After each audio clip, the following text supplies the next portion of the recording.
Muy buenos días a todos. Hoy voy a cumplir una cierta deuda de gratitud que tengo hacia un colegio mayor en el que pasé 2 años de mi vida cuando fui a estudiar teología a Pamplona. Nunca había hablado específicamente del Colegio Mayor Albaizar, porque siempre a la gente se lo resumo diciendo fui al seminario. Pero en aquella época no existía el seminario Bidasoa, lo que existía era un colegio mayor para estudiantes de teología que estuvieran pensando en el sacerdocio. Esta pequeña charla es saldar mínimamente esa deuda de gratitud acerca de lo que me encontré en ese colegio mayor. Que también voy a aclarar que no soy del Opus Dei, lo digo porque elogiar el colegio mayor va a ser indisoluble del Opus Dei, pues yo no pertenezco al Opus Dei, así que todos mis elogios no penséis que estoy barriendo para casa, ¿eh? Voy a ser muy objetivo, tremendamente objetivo. Si queréis hago otra charla otro día sobre las cosas malas que me ha hecho gente del Opus Dei a lo largo de mi vida. Pero sobre el Opus Dei como institución, la verdad es que no tengo más que gratitud por la universidad y por ese colegio mayor. Bien, cuando yo fui a ese lugar y el pelo llegaba exactamente hasta aquí y pesaba 58 kilos, mido 1,78, pues pesaba 58 kilos en esa época. Mi conocimiento de la teología y de la Iglesia era muy pequeño, pero eso sí, esencial. No conocía mucho acerca de la Iglesia católica, pero sabía lo esencial. 4 cosas, pero 4 cosas muy verdaderas y que iban al núcleo. Llegué allí sin ningún pensamiento, sin ninguna ideología, como una página en blanco. Y lo que me encontré fue fascinante, fascinante. Era otro mundo. Estoy hablando de un colegio mayor, de una serie de dormitorios, comedor, biblioteca, salón de estar. Era otro mundo. Ingresé en otro mundo. Yo, a mis 17 años, que eso es lo que tenía cuando fui aquel verano de una época ya lejana, casi misteriosa, que era 1986, mi conocimiento de la religión era pequeño y mi vida religiosa se limitaba a 3 avemarías al acostarme y la misa dominical y confesarme de vez en cuando. No hacía nada más, ni aspiraba a nada más. Pero la idea del sacerdocio empezó a abrirse paso en mi mente, siendo que yo no tenía ninguna ilusión por abrazar un estado de vida que me parecía que era enterrarme en vida y que está muy bien simbolizado por el color negro, totalmente bien simbolizado. Pero la idea se había metido en mi cabeza y afortunadamente dije, bueno, vamos a saldar este asunto. O sigo adelante o no, pero no quiero vivir con la duda.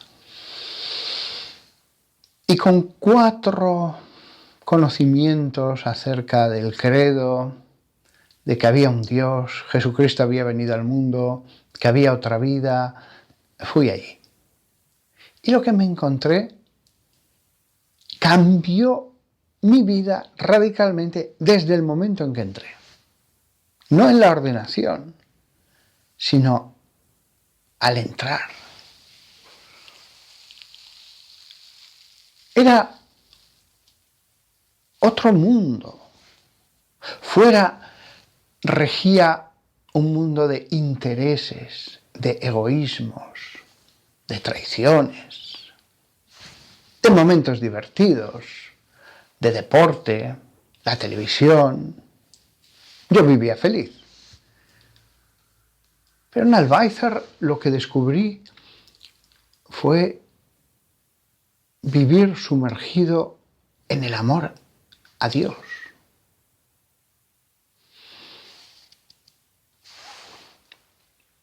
Era un lugar donde los formadores que había realmente eran apóstoles. Era como vivir con los 12 apóstoles. Y transmitían ese encuentro con Jesús, ese testimonio de la verdad. No hubiera sido distinto de ninguna manera, salvo por los milagros, haber vivido con los 12 apóstoles. De los formadores solo guardo qué buenos recuerdos, qué muy buenos recuerdos. Es verdad que de los 5 años que estuve allí, me encontré con 2 que fueron todo lo contrario. No, siempre hay alguna piedra en el cocido, como decía una señora del pueblo, donde fui de párroco la primera vez. Sí, alguna manzana está un poquito mal sin llegar a estar podrida, pero no está del todo bien en el cesto.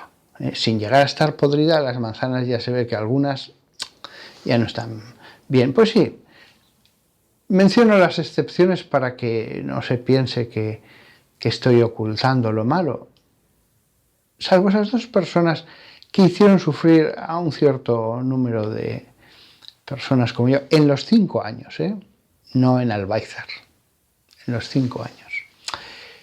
Pues que además fueron retiradas enseguida, todo hay que decirlo. En un año los quitaron de ese puesto porque alguien debió darse cuenta de que no lo estaban haciendo bien. Pero salvo eso, todos los demás formadores solo recibí buenos ejemplos. Buenos ejemplos.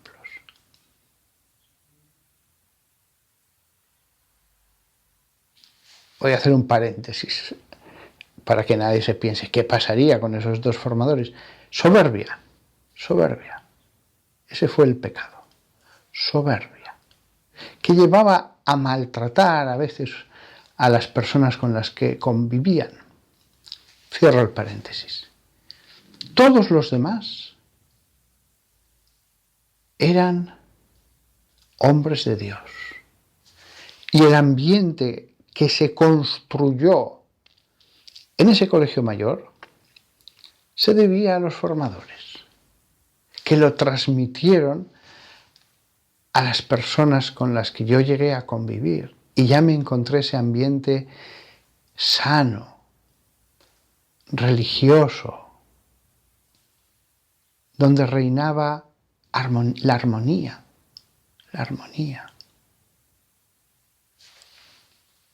Era un ambiente sin televisión, se veía una vez a la semana una película, y no todas, muy buenas películas, todo hay que decirlo. Me lo pasaba genial en las películas, yo siempre he sido muy cinéfilo y esperaba el día de la película, con verdadero entusiasmo. No había ordenadores, ni uno solo. Esto es importante. No había distracciones, porque no había internet, no había teléfonos móviles. Tenías los libros de la biblioteca. No había distracciones.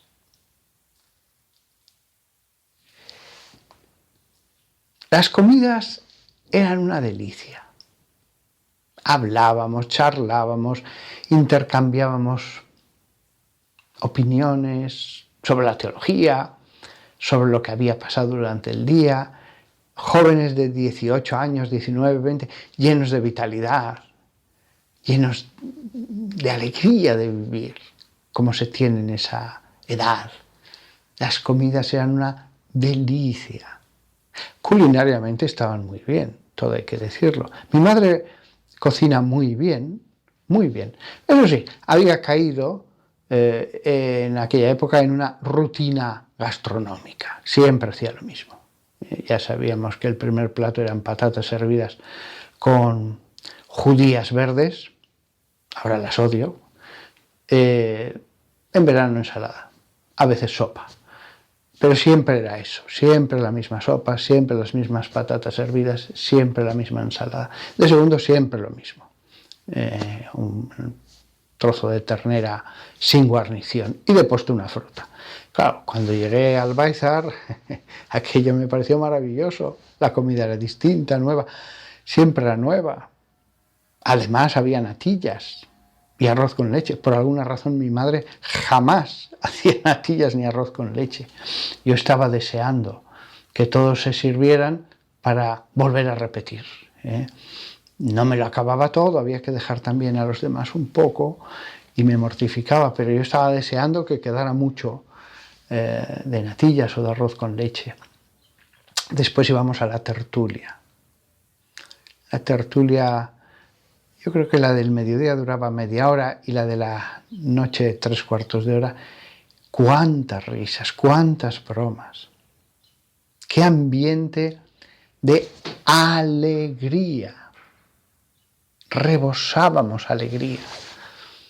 Jamás se criticaba a nadie. Jamás, jamás. No había ni que decirlo. Se había predicado tanto el no hacer juicios, el no caer en la murmuración, que no había ni que cortar a alguien que empezara a criticar. Las tertulias estaban siempre interrumpidas por las risas, por las bromas. La felicidad que existía no era mundana, como la que yo había experimentado en mi instituto, entre mis amigos, etc. Esas personas vivían las virtudes, el mensaje del Evangelio, hacían oración, y eso se notaba, se notaba. Claro, fuera reinaba la alegría vana. Los chicos de mi edad iban a las discotecas con una música espantosa, que hoy día la escuchas y dices, pero estos fueron los grandes éxitos de los años 80, bebiendo alcohol y más alcohol y era algo mundano que no tenía nada que ver con ese ambiente del que estoy hablando. El oratorio. El oratorio era precioso, precioso. No me costó nada al ingresar incorporarme a ese horario de oración que reinaba. No se me hizo largo. Estaba muy gustoso meditando pasajes de los Salmos, de Hechos de los Apóstoles, haciendo la lectura espiritual, 5 minutos de lectura de la Biblia antes de la comida, la exposición del Santísimo los jueves. Teníamos exposición mayor los jueves y exposición menor, ahora no recuerdo qué día, pero un día, creo que era el domingo por la tarde. El oratorio pequeñito estaba lleno, no cabía uno más. Todos juntos, como una piña delante del sagrario. Eso era lo que cambiaba el ambiente de la casa. Jesús vivía en la casa, el sagrario estaba dentro. El estar en la oración mental, el rezo del rosario, todas las normas de piedad. Era lo que hacía que cambiaran los que estaban allí, y después la comida, las tertulias, los desplazamientos a la universidad, fuera algo distinto de lo que era una universidad de Derecho en Madrid o una universidad de Medicina en Barcelona. En aquellos compañeros míos reinaba el amor a Dios. Vivían lo que llevaban a la oración. Eso se notaba en cómo se esforzaban en avanzar en la virtud.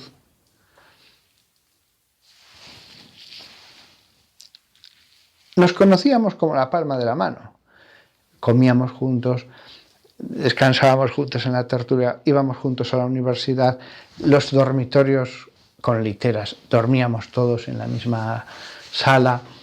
Nos conocíamos como la palma de la mano. Yo conocía la vida y milagros de todos los que vivían allí. No murmuraba ni siquiera interiormente, pero también conocía sus defectos, sí. Pero sus virtudes, cómo me edificaban. Además que unos cuantos ya no es que me edificaran, es que eran santos. Había unos pocos que eran santos. Era tan agradable estar con esos pocos santos porque su conversación, su mirada, todo llevaba a Dios. Por supuesto, en un grupo de estudiantes de teología siempre hay alguno que no se dejaba transformar. Había unos pocos muy pocos, que se volvieron impermeables. Esos pocos después no les ha ido bien. Quien mal empieza, mal acaba. Los defectos del seminario suelen hacerse mayores en la vida sacerdotal. Unos pocos, sí. Cosas pequeñas, pues que uno en concreto era muy jactancioso, ambicioso de caer bien a los formadores. Después hizo lo mismo en la diócesis en la que estuvo. Me acuerdo de otro perezoso, me acuerdo de otro agresivo. Este fue el peor de todos los que vi en 5 años, muy agresivo. No le ha ido bien como sacerdote, aunque sigue siendo sacerdote, pero no voy a contar ahora sus problemas. Si estás en medio de un ambiente que te lleva todo tan fácilmente a cambiar, si tú te vuelves impermeable, pues claro, esa fuente de corrupción sigue dentro de ti. O a veces los defectos, no fuente de corrupción, cosas menores. Pero los formadores estaban muy bien escogidos. Y no solamente eso, la decoración del lugar era perfecta, sin lujos, pero todo tan limpio, tan bien ordenado, con calor de hogar. Después he ido a muchos lugares eclesiásticos, muchos, y hay cosas que, bueno, pues mira, esto siempre ha estado así, esto siempre se pone como almacén y metemos aquí las cosas. Cosas como almacén, dependencias por las que pasas, pasillos, etc. La misma casa era expresión de ese orden interior, de ese calor de hogar, sin lujos. Pero todo era perfecto. Después he ido a sacristías que eran almacenes, zonas de la iglesia en que se habían amontonado cosas. También se manifestaba ese orden que había en el alma, en el orden externo. Nunca había riñas, nunca había murmuraciones, nunca. Si uno veía un defecto, se lo decía al otro. Si pasaban la bandeja de la comida a los dos últimos y yo qué sé, había 2 peras y una manzana, siempre uno cogía la pera para que tú pudieras escoger entre pera y manzana. Y lo mismo en las demás cosas. La gente se sacrificaba. La gente era muy generosa con la generosidad de esa juventud, de ese entusiasmo primero allí en el seminario. Después hay algunos sacerdotes que pierden un poco el idealismo, aunque tengan otras virtudes, como la paciencia, la perseverancia, pero el idealismo del primer momento es maravilloso. Y vuelvo a insistir en una cosa que he mencionado antes. En esa época no había blogs, no había redes sociales, no había, por lo tanto, en nosotros ideologías. Mira, este es muy tradicional, este es de esta línea, este es de la otra línea, No, todos llegábamos como páginas en blanco y escuchábamos lo que se nos decía. Una cosa que se nos inculcó mucho, sobre todo don Tomás Belda, era el amor a la misa. El amor a la misa. Celebrar la misa cumpliendo con todos los ritos, con todas las rúbricas. ¡Qué amor a la misa! También mucha devoción a la Virgen María, a los santos, a la oración vocal. Era una vida espiritual muy equilibrada, con parte litúrgica, parte de oración mental, parte de oración vocal. Muy equilibrada. Me acuerdo cuando entré por primera vez al turno de sacristía allí en Albáizar. La primera vez que entraba en una sacristía en toda mi vida. Y ya el mero hecho de entrar en ese lugar silencioso, que no era de tránsito de los estudiantes, de tocar las vestiduras sagradas, de disponer los vasos sagrados para la misa del día siguiente, me impresionó. Me impresionó. La primera vez que toqué la casulla, tal, para plegarla sobre el altar, tan bien plegado, todo tan bonito para la gloria de Dios, me impresionó. Pensaba, estoy tocando esto que es sagrado. Perdón. El cuidado por las cosas sagradas se nos enseñó. Se nos enseñó. Alguien pensaría que en los años 80 eso era lo normal. Pues los años 80 eran muy locos. Eran unos años revolucionarios en lo teológico. No voy a hablar más de los años 80, pero solo hay que escuchar la música rock de esa época para ver lo mal que fue todo ese decenio. Allí, sin embargo, la música en la capilla era preciosa, preciosa. Qué canciones tan bonitas, de rodillas, Señor, ante el sagrario. La puerta del sagrario, ¿quién la pudiera abrir? Etcétera, etcétera. Era música que elevaba.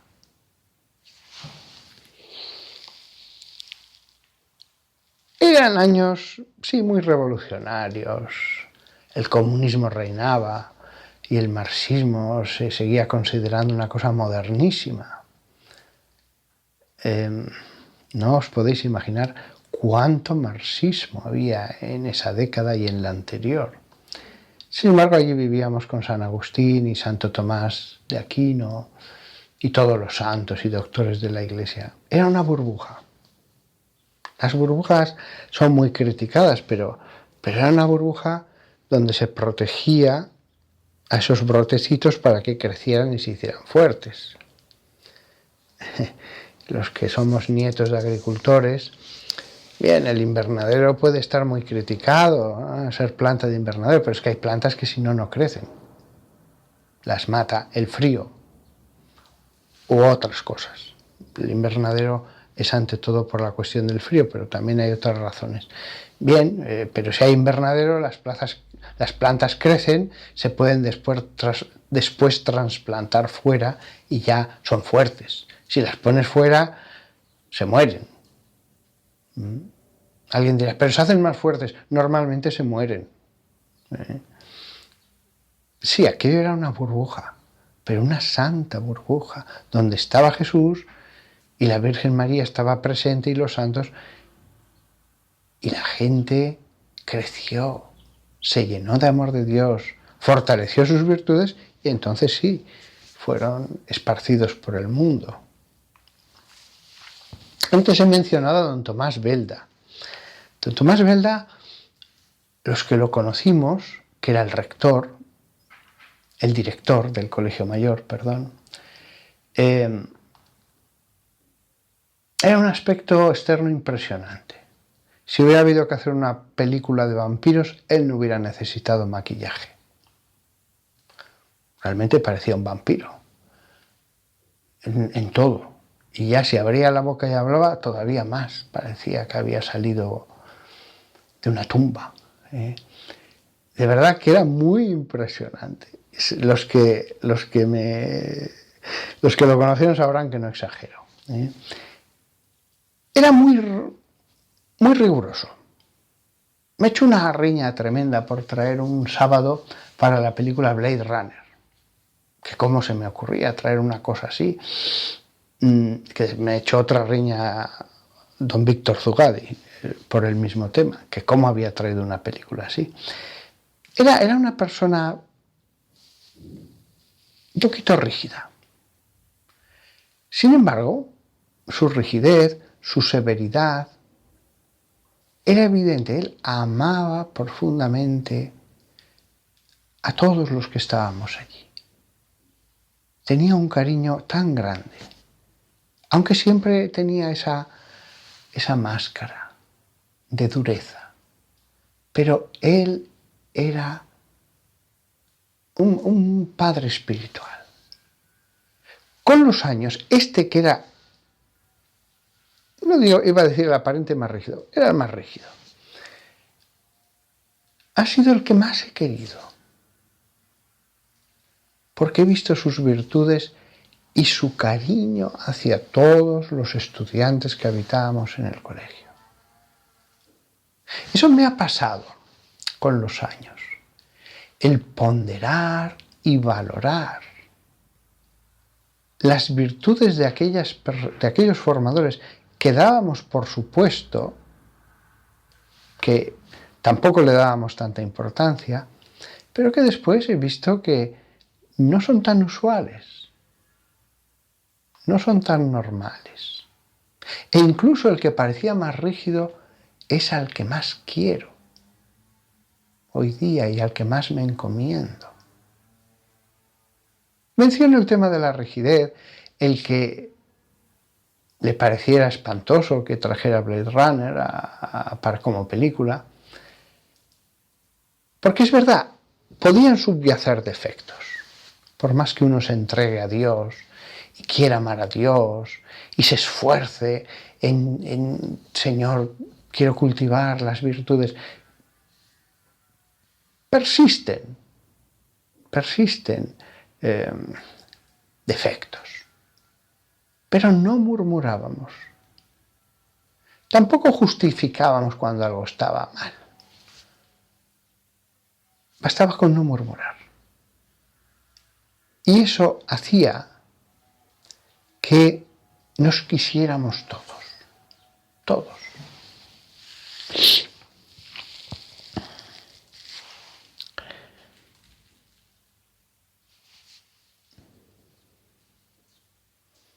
Estoy mirando las notas que había tomado aquí y creo que ya... solo me quedaba dos cosas. Jamás hablábamos de revelaciones. Eso es una cosa que agradezco mucho. Sabíamos que había místicos. Sin embargo, no se nos inculcó el amor a la vida ordinaria, no a estar pendientes del tema de revelaciones, apariciones, supuestos mensajes, etc. No. Tampoco se estaba en contra, pero se nos inculcó a no estar centrados en lo extraordinario. Después, no había partidos. No había, mira, estos son de esta línea tradicional, estos son... No, la iglesia. Todos vivían una vida angélica. No había nunca un chiste de doble sentido, un comentario un poquito verde, nunca. De la pederastia no oí hablar ni con los compañeros, ni en las tertulias, ni en privado, nunca. Cuando eso surgió en el año 2000, nos cogió a todos por sorpresa. A mí nunca se me había ocurrido que un sacerdote pudiera abusar de niños o de jóvenes. Nunca. Ahora, a estas alturas del 2023, se piensa que era algo que todo el mundo sabía y que ocultaba. Ni se me pasó por la cabeza, nunca se habló del tema. Nunca. Era una vida la que llevaban todos angélica. Incluso si salía una mujer un poquito ligera de ropa, pues había un sacerdote que se ponía delante de la televisión y extendía la sotana. Si era una escena más larga, pues ya alguien había notado cuál era el momento y esa parte se pasaba. Se decía del minuto tal al minuto cual, lo pasamos sin verlo. La pureza, la mortificación, tantas y tantas cosas que moldearon, esculpieron las almas de sacerdotes que se extendieron por todo el mundo,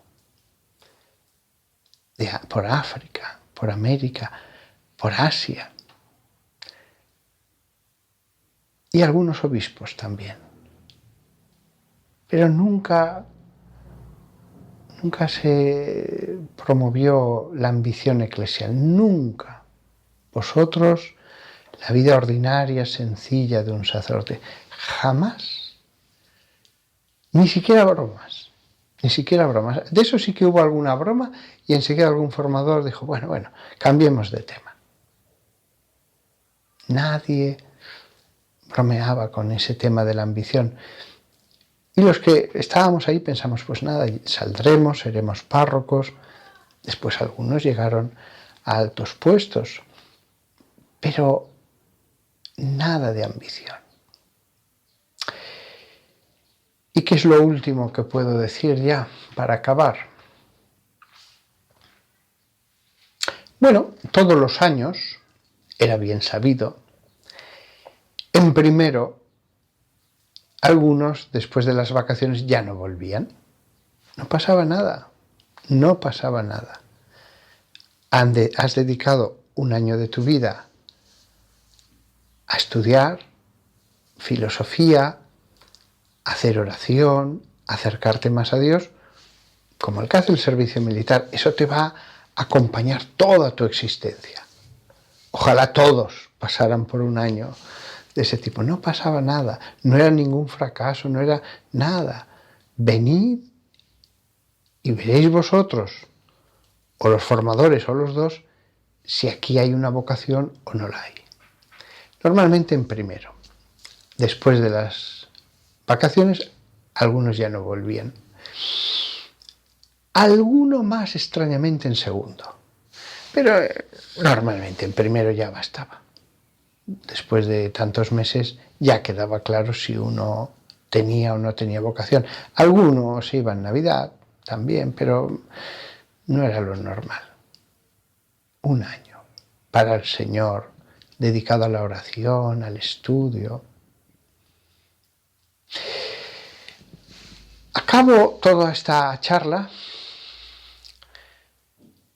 diciendo sin ninguna duda que los años más felices de mi vida fueron los primeros del seminario. No los últimos, porque ya me acostumbré, seguí siendo tremendamente feliz. Fueron los 5 años más felices de mi vida los de los estudios de teología. Pero los 2 primeros, y sobre todo el primero, es que fue una ruptura tan maravillosa con la vida anterior, con ese mundo tan meramente humano, que fueron los años más felices de mi vida. Siempre he pensado, si pudiera pedir un deseo, sería volver a esos 2 años con esa edad, conociendo los errores que he cometido en mi vida, conociendo con detalle los errores, y así ya sabiendo dónde uno mete la pata. Envidio a los que empiezan los estudios de teología porque tienen toda la vida por delante. Yo ahora tengo 54 años, ya no tengo toda la vida por delante. Y además, una cosa, antes he dicho varias veces, los seminaristas eran como páginas en blanco, como barro que se podía moldear en la oración, en la lectura de los santos. Conforme pasan los años, el alma va perdiendo esa capacidad de ser moldeada, se va volviendo más dura.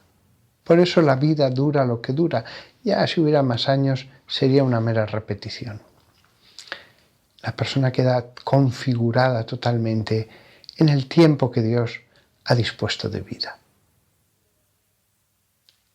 Con la edad es más difícil cambiar, es más difícil ponerse en esa situación de transformación, de conversión, que da la frescura de tener 18, 19 años. No me dan envidia los cardenales, pero sí los que vienen a estudiar primero de teología. Eso sí, ¿quién pudiera estar como ellos están? Volver a empezar. Dejarse transformar totalmente. Acabo esta charla recordando la imagen de todos los bancos de la capilla llenos, en silencio, leyendo un poquito, meditando cada uno. Leía cada uno un poco, meditaba.